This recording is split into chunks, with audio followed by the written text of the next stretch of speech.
This edition of iItaly New York is brought to you by... So what are we going to do at Expo? We'll get to know more than 140 countries and Italian excellence all in one place. We'll discover the world's biggest restaurant. We'll go to the shopping supermarket of the future. At Expo, we'll ask a lot of questions and get the answers from the world's finest minds. We'll take part in shows in a theatre under the stars. And we'll discover that food is joy. Because food is life. Expo Milano 2015, the grand worldwide food event is coming. So have you got your ticket?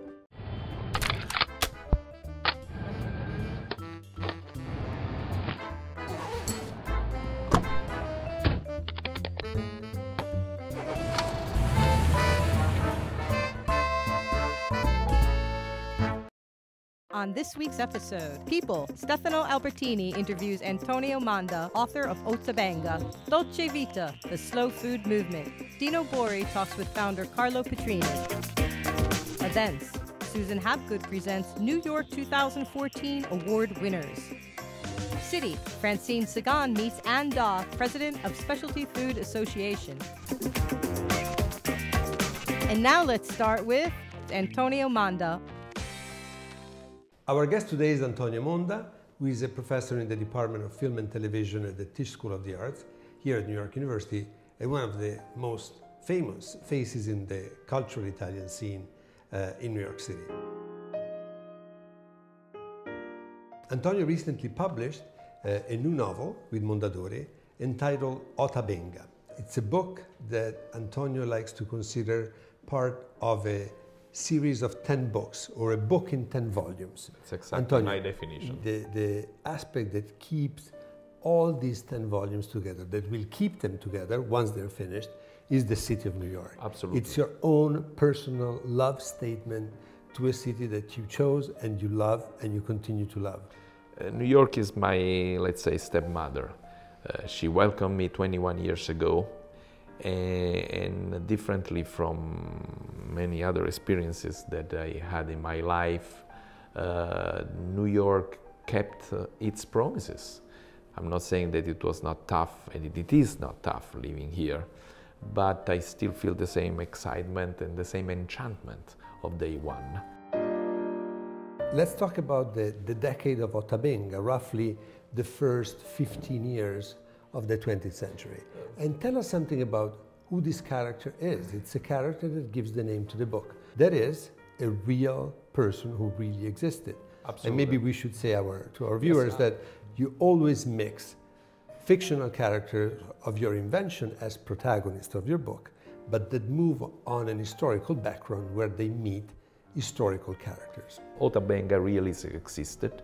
He was a pygmy from Congo, a Mbutu pygmy, which was kidnapped by slave merchants and sold to America to be exposed in a fair. This is only the beginning of his tragic adventure, because a few years later he was exposed in another exhibition at the Bronx Zoo, actually in 1906. And the idea of the exhibition was to demonstrate that this pygmy, who was extremely short, as we all know, was the missing link between the monkeys and the human beings. That was the so-called scientific purpose of this exhibition. One of my main interests is trying to show, or trying to make my readers think about one single idea, which is when science, and in this particular case, distorted science, pseudoscience, becomes an idol, an icon, and misses or loses the idea of empathy, the idea of mercy, it can create monstrosities, as this one. The story is very different, although in the surface can be compared to, let's say, The Elephant Man. The Elephant Man, you all remember the beautiful film by David Lynch, was something that really happened, but especially at the turn of the century, there were so many freak shows, including in America, in Coney Island and everywhere in the world, in London, in Paris. But there was not scientific purpose there. It was only a way to titillate and caress our worst instincts and show monstrosity. Correct me if I'm wrong, but there wasn't a racial component. Whereas there was not in the other fictions. Whereas in Ota Benga, there... Absolutely. And let's talk a minute about the characters that you created. So far you talked about the background characters that being so incredibly interesting for the role they occupy, the negative role, if you wish, in creating a scientific or pseudo-scientific base to racism. But we want to make clear, this is a novel. It's a novel in the traditional sense. There's a boy and a girl. Yes. Tell us something about this boy and the girl. The real protagonist of the novel is a woman, a young woman, whose name is Arianna Sarris. It's completely fictional. Is a young woman of Greek origin, roots, and she's a woman who is trying to understand who she is, what she wants. She's a woman that studies anthropology when this was completely revolutionary at the time. She's the daughter of a man, Greek, from a Greek man who has a daily in Coney Island, and is the only Greek living in a completely Russian Jews community. And she makes a lot of mistakes, but she's passionate and full of intelligence and energy. I like to define her using a quote from Samuel Beckett, which I use at the beginning of the book. And the quote is, "Try again, fail better." And this is what she does. She fails better and better and better. Thank you very much, Antonio. Thank This you. is all the time we have for today. The book we presented is Ota Benga by Antonio Monda, coming out in all the bookstores in Italy with Mondadori on March 17th, also available on ebook. Thank you all. Thank you. Check out La Dolce Vita. Ciao.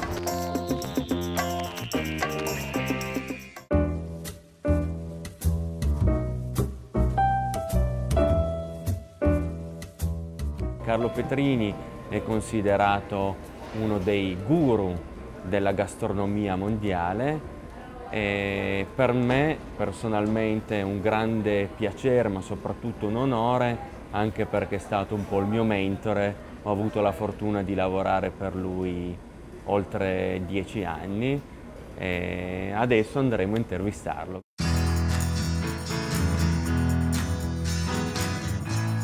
Buongiorno Carlo. Dopo ormai oltre 20 anni di slow food sei tornato per l'ennesima volta a New York, ma raccontaci un po' brevemente cos'è slow food e come nasce slow food per il pubblico americano. Beh, nasce nel 1989, parte come associazione che si occupa di cultura alimentare e poi evolve nel tempo fino a diventare un movimento internazionale presente in 170 paesi, grazie anche a una rete connessa con Slow Food che si chiama Terra Madre, una rete di contadini, pescatori, coltivatori che in ogni angolo del mondo si impegna a difendere la biodiversità. Slow Food degli Stati Uniti è una bella realtà, oltre 150 convivi, 50.000 soci. Certo che nella idea di un movimento che ha progetti ambiziosi come quelli di cambiare questo sistema alimentare c'è ancora molto spazio da coprire.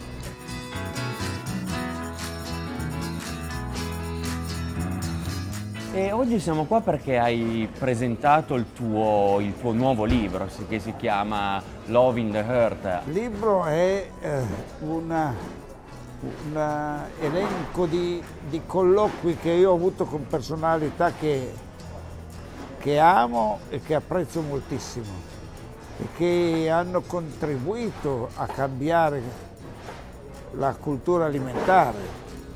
Per dire, negli Stati Uniti quando si parla di Wendell Berry si parla di un'icona. Molti di questi personaggi nel libro sono anche diventati poi docenti dell'Università di Scienze Gastronomiche, ma l'Università di Scienze Gastronomiche cos'è? L'idea è quella di liberare la gastronomia dall'elemento ludico spettacolistico e consumistico, che non è detto che sia un elemento sbagliato, anzi va bene, ma non può essere solo quello. Siamo in una situazione drammatica e come sul Titanic si ballava e si danzava mentre arrivava un iceberg che affondava la nave. Siamo in una situazione come questa. Non è solo un messaggio negativo, anzi è un messaggio che, se sappiamo coglierlo, può cambiare la realtà, può far ancora deviare la nave prima che si scontri. Però ci vuole l'ausilio di molti, ci vuole l'impegno politico, ci vuole un cambiamento di paradigma. Da alcune parti si nota questo cambiamento di paradigma, però non è ancora sufficiente ed è per questo che bisogna rafforzare. Noi abbiamo la morte per fame, abbiamo uno spreco alimentare di proporzioni incredibili, oltre il 40% dell'alimentazione viene buttato via, abbiamo guerre alimentate da industrie belliche e non ci importa niente dei nostri fratelli che muoiono di fame. Questo è l'aspetto che rende anche ridicolo questo mondo pieno di gastronomia fasulla. Se vogliamo superare questo sistema alimentare bisogna partire dall'educazione infantile, dal ricreare coesione intergenerazionale.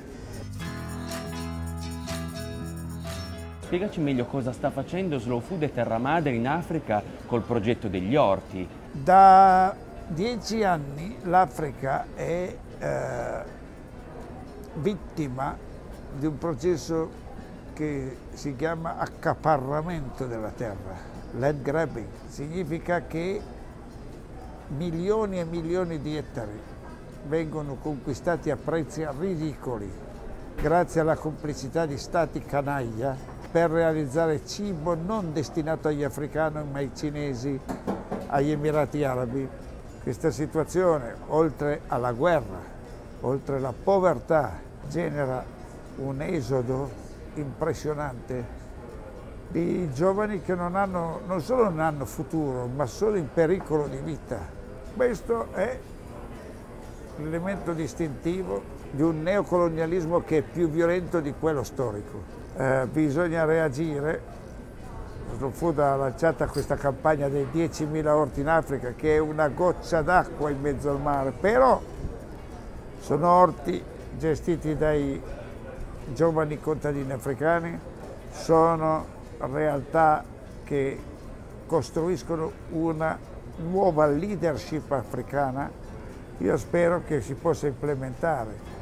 Un'ultima domanda, ho sentito che hai un nuovo progetto in mente, il progetto di Slow Food Planet, puoi raccontarci qualcosa di più? Nei prossimi 3 anni, entro il 2018, potrà diventare questo Slow Food Planet i consigli di un viaggio virtuoso, di un'informazione che dia l'opportunità di passare attraverso le città avendo un amico che ti accompagna. Noi vorremmo che questa fortuna potessero averla tutti con questa semplice applicazione, che è un'applicazione gratuita. Noi dobbiamo avere a cuore chi è virtuoso e quindi lo Food Planet nasce per questo. Grazie Carlo e buona giornata amici di Italy.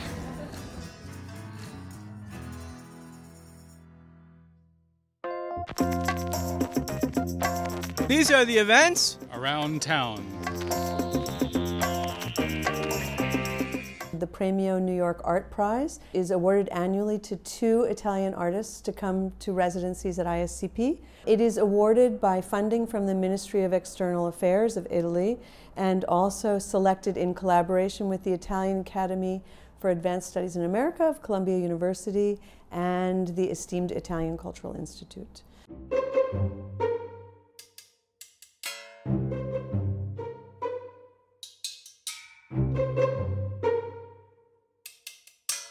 My name is Susan Hapgood. I'm currently the director of ISCP. Well, ISCP has a stated mission, which is really important, which is to nurture the creative advancement and the professional development of artists and curators from all over the world. In addition, it is dedicated to introducing New York audiences to the most advanced contemporary art and developing audiences through public programming.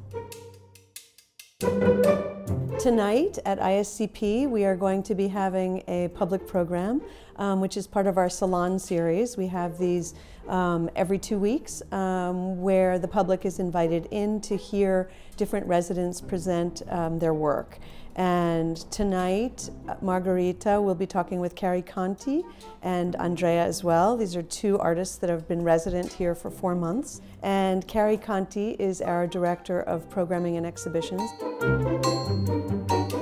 Andrea Nacciariti creates very different bodies of work, often installation-based or interventions in space, very conceptual work, also very provocative and sometimes destructive work. Sono Andrea Nacciariti, sono un artista e ho vinto il premio New York e sono qua per una residenza. La ricerca ovviamente parte sempre ed esclusivamente dal contesto, quindi anche il fatto di essere comunque in un posto diverso, in un paese diverso, piuttosto che in una cultura diversa, hanno ovviamente delle ripercussioni sul lavoro che faccio.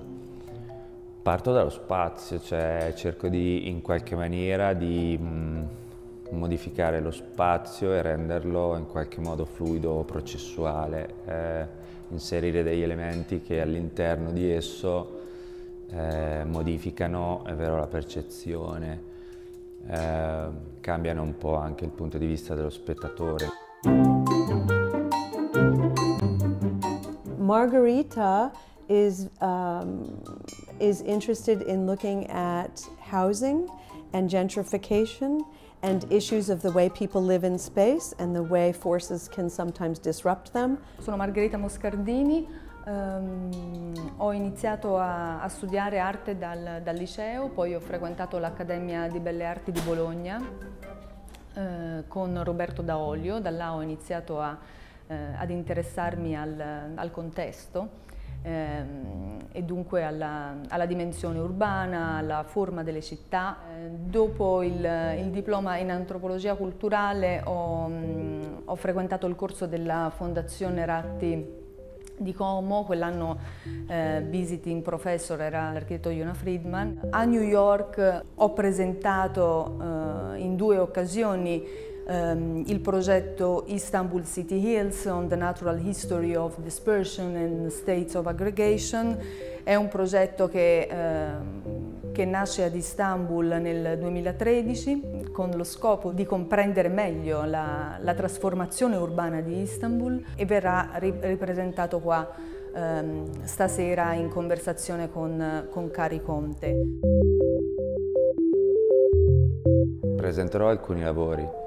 Vecchi lavori che hanno però a che fare ovviamente con quello che poi ho tentato di sviluppare qua. Parlerò anche, racconterò di un progetto sull'idea di storage, che è uno spazio in qualche modo però che è fuori dal tessuto urbano, cioè è come una sorta di altro luogo dove la sosta delle cose racconta in realtà il movimento che le persone fanno invece al di fuori di quel luogo. Since 2009, we've been very pleased and very lucky that 14 different artists have come. Vivere a New York questi 4 mesi è stato molto bello, ho cambiato molte case, quindi ho visitato diverse aree di Manhattan, di Brooklyn. Lavorare qui alla ISCP è stato sì molto bello. Io spero di tornare ancora con dei progetti. Questa di New York non è la prima residenza.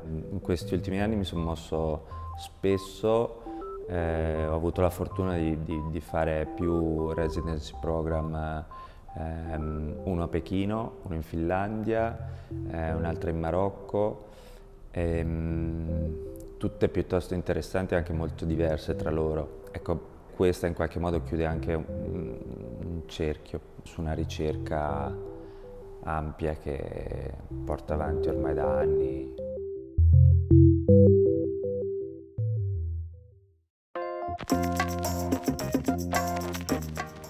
So let's see what's happening around the city.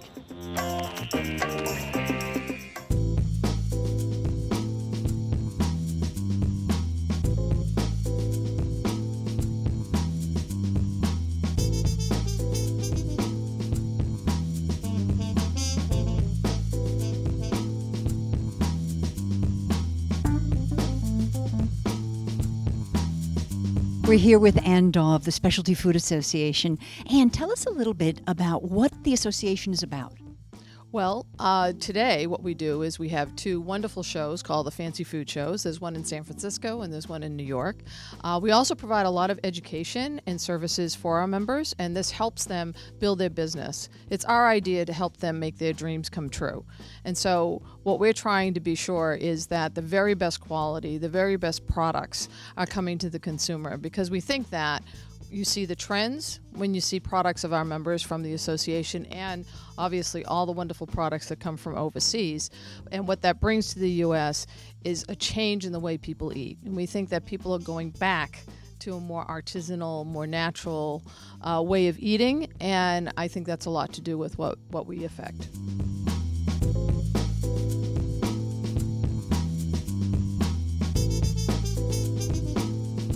Italy has always been a great partner to us, back decades now in terms of Italy, and they are our biggest pavilion. They bring about 325 companies to the Fancy Food Show. And let's face it, I mean, Italy is a wonderful country with wonderful artisanal, handcrafted products from all different regions. I think I've learned a lot more about Italy just by the virtue of the fact that these wonderful products have come to the show.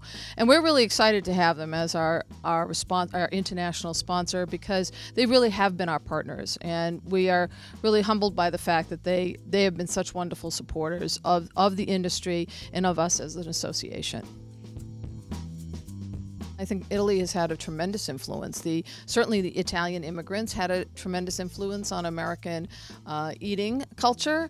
But beyond that, I think Italy is always taking it to the next level. They're always providing another new experience, another wonderful experience in enjoying food.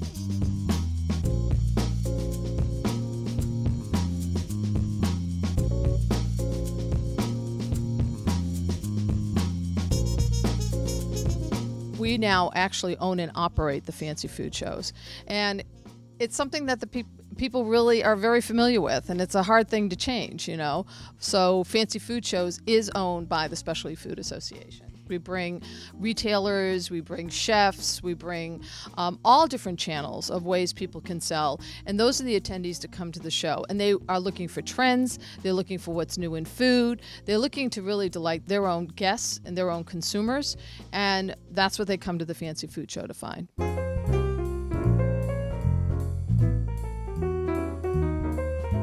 It's not just gourmet shops, it's natural food stores, it's supermarkets, it's cruise ships, it's airlines. Everyone is saying, hey, how can I make the experience better of food with people? Because people love food, people want to enjoy food, they want to have great food, and they want not only to feed their families well, but also this opportunity to treat themselves.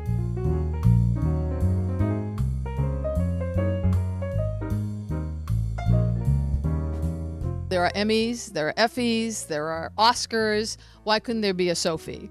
And that is really the best of food. Sofi actually is an acronym. It stands for Specialty, Outstanding Food Innovation. And that's what the winners of this award really represent.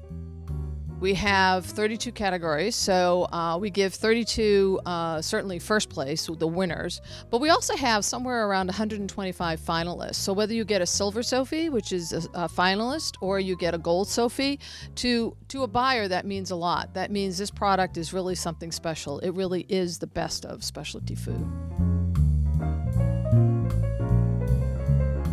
we will make the brand, the logo, Specialty Food Craft Care Joy, available to our members. It's currently available. The Sofi Awards are, that symbol is actually available to our members, and members do use it. They use it on their packaging, they use it on their merchandising materials, they use it on their marketing materials, and that's the way the consumer will get to know. We get a lot of press coverage.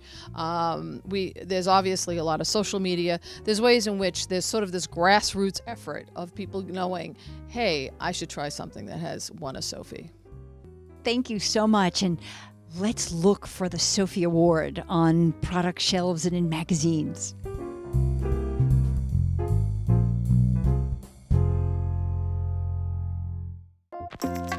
Coming up on next week's episode, People, Danny Bookstore reopens its doors after 20 years.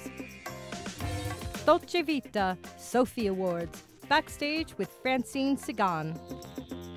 Events, Afro, an art exhibit at Casa Italiana Zorilla Marimo. City, 13 Ways of Looking at the Death Penalty with Paolo Marazzitti.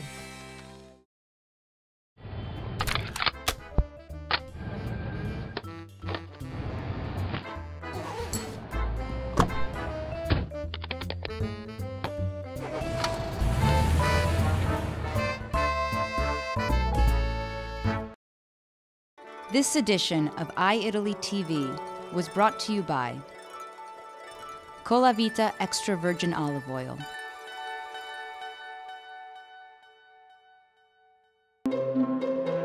and Cheerio chopped tomatoes.